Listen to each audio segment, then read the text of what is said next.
Bonsoir à tous et bonsoir à toutes. Bienvenue dans ce live qui est mon live 59 sur mon défi, donc 60 jours de live. Je vais vous laisser quelques instants pour arriver. J'espère que vous avez passé une belle journée.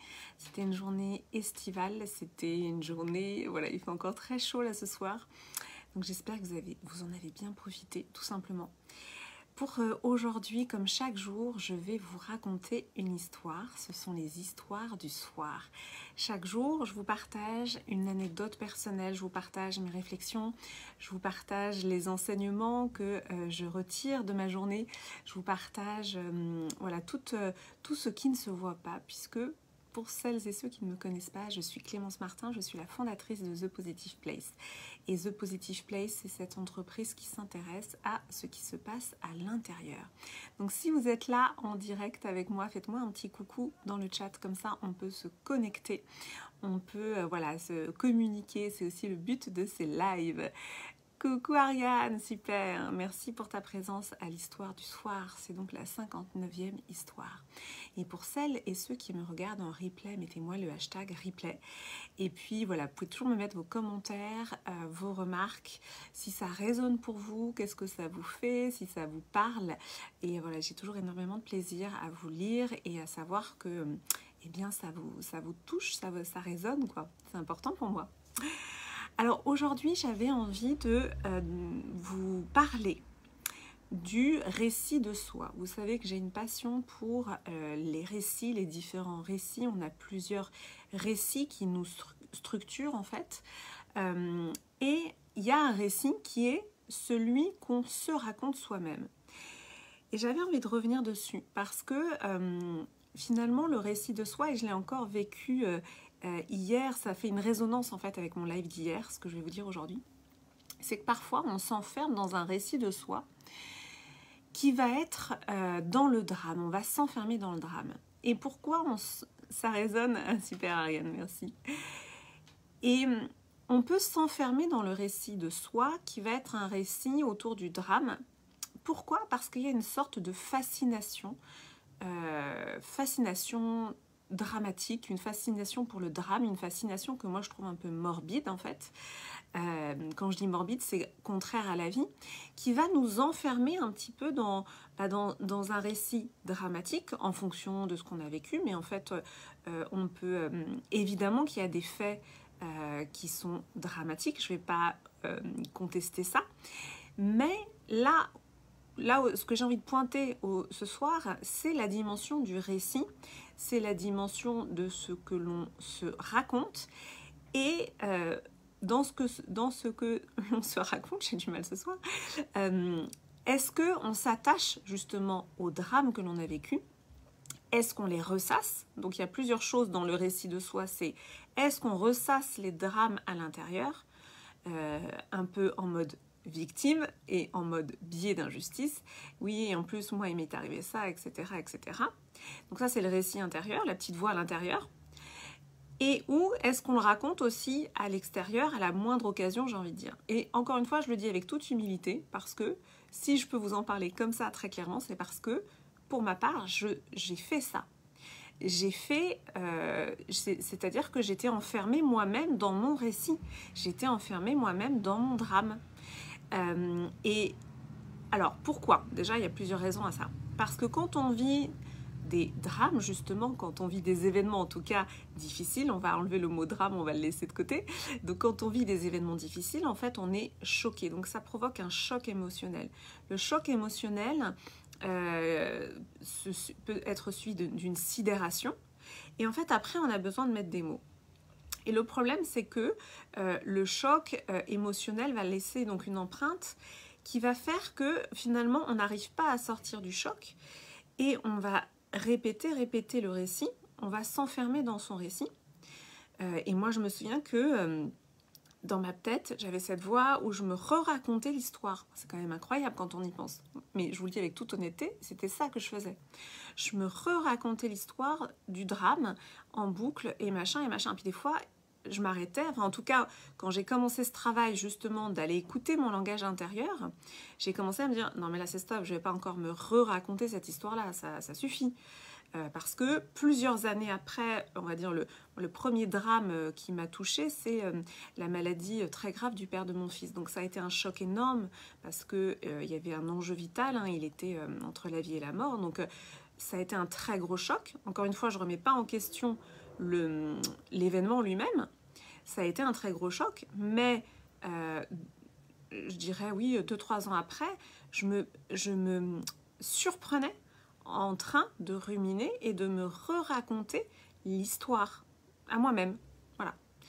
Donc, ce que j'avais envie de vous dire aujourd'hui, c'est que déjà, oui, quand il y a des événements comme ça, il y a un choc, il y a un trauma, et donc on peut s'enfermer dans des boucles, en fait, de récits intérieurs, où on va donc s'enfermer là-dedans, parce qu'il y a une sorte aussi, voilà, de fascination, et entre guillemets, c'est aussi le choc et le trauma qui nous enferment là-dedans. Donc ça, c'est le premier point. L'autre point, c'est que vis-à-vis de l'extérieur, sans s'en rendre compte, on peut utiliser ça pour se placer en tant que victime et pour en tirer un bénéfice. Encore une fois, il n'y a pas de jugement dans ce que je dis. C'est simplement quand on se place en tant que victime, eh bien, il y a toujours un bénéfice. Et encore une fois, voilà, c'est des choses que je connais, que j'ai ressenti, que j'ai fait, de me dire, voilà, en plus, le père de mon fils a été malade, etc. Et en fait, on rentre comme ça dans des schémas, dans des boucles de victimisation sans s'en rendre compte. Pourquoi c'est pas intéressant? Parce qu'on se prive nous-mêmes de notre pouvoir personnel, on se prive de ce pouvoir personnel qui, en fait, s'appuie sur la pleine responsabilité de sa vie, qui s'appuie sur l'acceptation du jeu de cartes, c'est-à-dire que voilà, on a tous un jeu, on a tous des cartes en main. Bon bah oui, parfois il y a des choses que l'on va vivre qui sont plus ou moins difficiles, parfois il y a des choses qu'on peut voir et vivre comme injustes, mais en fait, plus on accepte en fait notre jeu et on agit, et plus on prend notre pouvoir personnel. Donc ça, c'est déjà un premier point. Et aussi, l'autre point que je voulais mettre en lumière ce soir, aussi pour vous encourager à ne pas vous enfermer dans votre récit, eh bien, c'est Joe Dispenza qui l'a mis à jour. En tout cas, lui, il en parle beaucoup. Joe Dispenza, c'est un médecin américain qui en fait a vécu, qui a eu une maladie dont il s'est guéri. En fait, il était condamné. Et par le biais de méditation, de pensée et de travail sur ses pensées, il a réussi à reprogrammer son cerveau et à guérir de cette maladie. Donc aujourd'hui, c'est un médecin très connu, mais qui agit vraiment, merci pour les cœurs, mais qui agit vraiment sur le mental. Et lui, ce qu'il dit, c'est qu'en fait, et c'est, enfin, peut-être vous le constaterez sur vous, c'est qu'on a 95% de nos pensées qui sont tournées vers le passé. Donc 95% de nos pensées qui sont tournées vers le passé, où en fait, on va ressasser. C'est aussi une des compétences du cerveau qui va être de pouvoir aller observer ce que l'on a vécu pour anticiper les futurs scénarios possibles. Donc, oui, c'est une compétence du cerveau, mais le problème, ce que dit Joe Dispenza, c'est que en étant coincé dans le passé, on prépare son cerveau, finalement, on ne prépare pas son cerveau à créer de nouveaux scénarios, scénarii pluriel. On ne prépare pas son cerveau à finalement s'attendre à l'inattendu, parce que c'est ça en fait, et finalement on crée quelque part, on s'enferme soi-même, on crée les murs de notre prison, en fait, avec ces pensées qui sont toujours tournées vers le passé. Donc, coupez les pensées tournées vers le passé, coupez les récits qui ressassent, qui enferment, qui victimisent, qui finalement vous privent de votre pouvoir personnel. Et au contraire, bonsoir Anne, et au contraire, tournez-vous vers l'instant présent, parce que l'instant présent, c'est vraiment la clé. Quand les pensées sont tournées vers le passé, on ne fait que finalement faire en sorte que notre cerveau revive toujours la même chose, et donc on ne peut pas créer de nouvelles routes neuronales, et d'ailleurs ça a été prouvé en fait, hein. On peut créer de nouvelles routes neuronales par la force de la visualisation. Donc moi, c'est pour ça que j'utilise des outils de visualisation, de prospective, où on va se projeter dans l'avenir pour créer en fait de nouveaux scénarios et tout simplement créer de nouvelles possibilités pour nos vies. Et c'est du vécu. Voilà, moi j'ai vraiment vécu cet enfermement dans le récit de ma vie, où je ressassais dans une sorte, voilà, de fascination pour le récit. Et c'est vrai qu'en préparant ce live, je me disais aussi que notre fascination pour le drame, elle est encouragée, en tout cas c'est mon point de vue, hein, mais voilà, pour moi elle est un peu encouragée quand même par toute la production audiovisuelle, qui ne fait que mettre en scène du drame, toujours du drame. Finalement, il y a très peu de feel-good movie. Hein. Moi, je regarde que ça, les feel-good movies. Je peux vous dire que, du coup, je regarde pas beaucoup de films, parce qu'en fait, il n'y en a pas beaucoup. Donc, du coup, la production audiovisuelle se nourrit de drame. Et finalement, on a cette fascination un peu morbide pour le drame. Et voilà, et je pense que dans vous qui m'écoutez, il y en a qui ont vécu des drames. Quand on vit, entre guillemets, des événements difficiles, des drames, on n'a pas envie. Enfin, moi, du coup, j'ai plus du tout envie de regarder des films dramatiques. Enfin, moi, c'est fini. Voilà, c'est pour ça que je regarde que du feel good. Donc, je pense, voilà, c'est mon interprétation. Dites-moi ce que vous en pensez. Mais pour ma part, je ressens ça. C'est-à-dire que la fascination morbide pour le drame, en fait, c'est quelque chose voilà, que moi, en tout cas, je ne veux plus avoir dans ma vie. Alors, je regarde les petits commentaires. Tu me dis, Valérie, encore un live qui résonne fort, super. Perso, le travail psychocorporel m'a considérablement aidé à ne plus ressasser le passé. Ah, super. Trop bien, Valérie. Tu me diras ce que tu as fait en travail psychocorporel, ça m'intéresse. Donc voilà, c'était mon partage du soir sur le récit de soi, sur qu'est-ce qu'on se raconte et comment on peut s'enfermer dans un récit dramatique, dans une sorte de fascination et d'effet boule de neige où on ne fait que raconter et encore raconter toujours la même histoire. Moi, j'ai rencontré des gens qui, 10 ans après, continuent à raconter le récit dramatique encore et encore. Donc, il y a un juste milieu entre... je pense à ça parce qu'en effet, moi, ma grand-mère, elle avait vécu la guerre entre nos grands-parents qui, finalement, en parlaient très peu parce que, justement, ça avait été tellement choquant qu'ils n'en parlaient pas du tout. Et parce que oui, mettre des mots sur ce qu'on a vécu, évidemment que c'est une soupape et une clé extrêmement importante. Moi, je travaille beaucoup avec les mots et dans des moments de drame, évidemment qu'une aide thérapeutique en utilisant les mots est extrêmement utile.